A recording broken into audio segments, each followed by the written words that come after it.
I don't want to overstate things here. I don't want to overreact. This could be the making of Jonathan Kuminga, though. I am being brutally honest there. This could be the making of him. If I'm Jonathan Kuminga, I see this injury to Draymond Green, which actually, ironically, came. I'm not saying it's Kuminga's fault in any way, but it came because Draymond stepped on his foot, which is exactly what I did 3 weeks ago.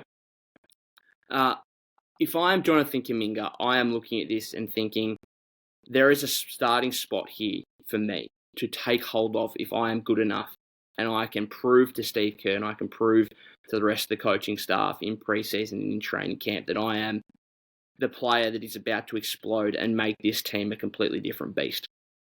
And he just needs to go into training camp and into preseason with that mindset and make it unequivocal that he should be the starting power forward for the Warriors on opening night.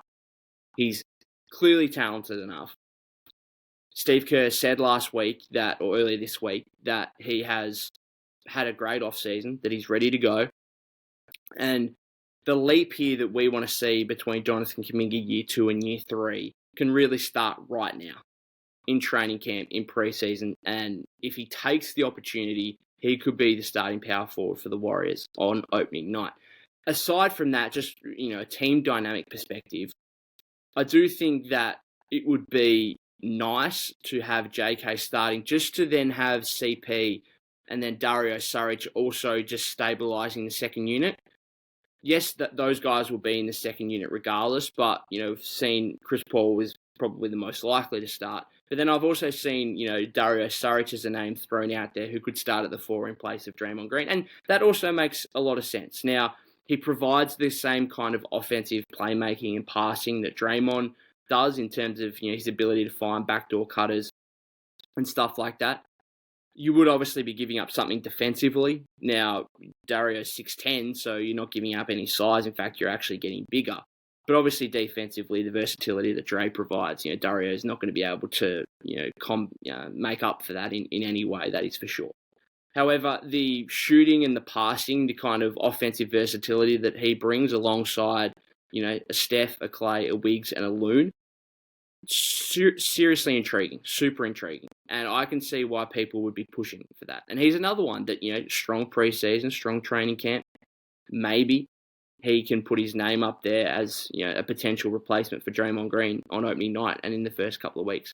But I would like him in the second unit, that experience to stabilise the second unit along with Chris Paul.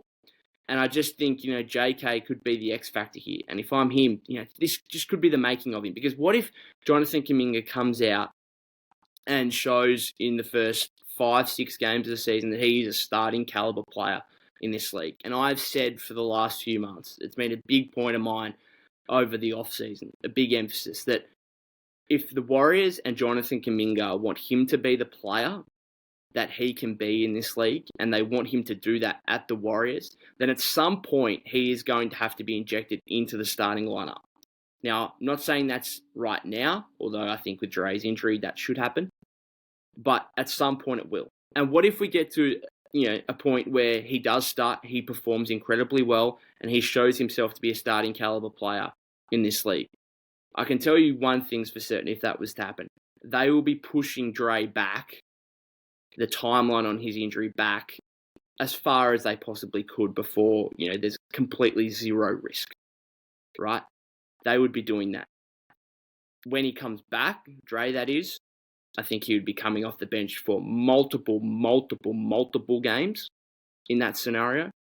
So I think it's really important that, if JK can play well, then it just gives them some leeway with Draymond's injury, which could prove really important. There's no need to rush him back. But I just wonder, there's all this talk about, who's going to be the sixth man and everything like that. And we actually saw Dre, in the first round series against Sacramento, come off the bench in game 6, wasn't it? I think after he missed game 5 through injury. So I just wonder here if JK just really takes this opportunity and he's, makes the most of it. Is there a world, and I'm just putting this out there, is there a world in which he is, you can't replace him?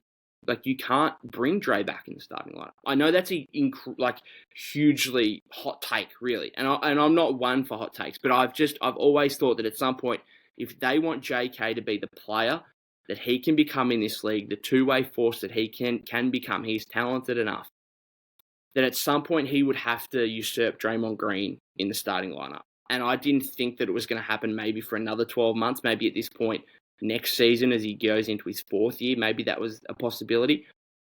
But if I'm him, I'm thinking, no, I want that timeline to be accelerated. And here's his chance. He's going to have an opportunity here to put his name up in training camp as a potential replacement for Draymond. And then if he takes his opportunity at the start of the regular season, he's going to make a really tough decision for Steve Kerr. So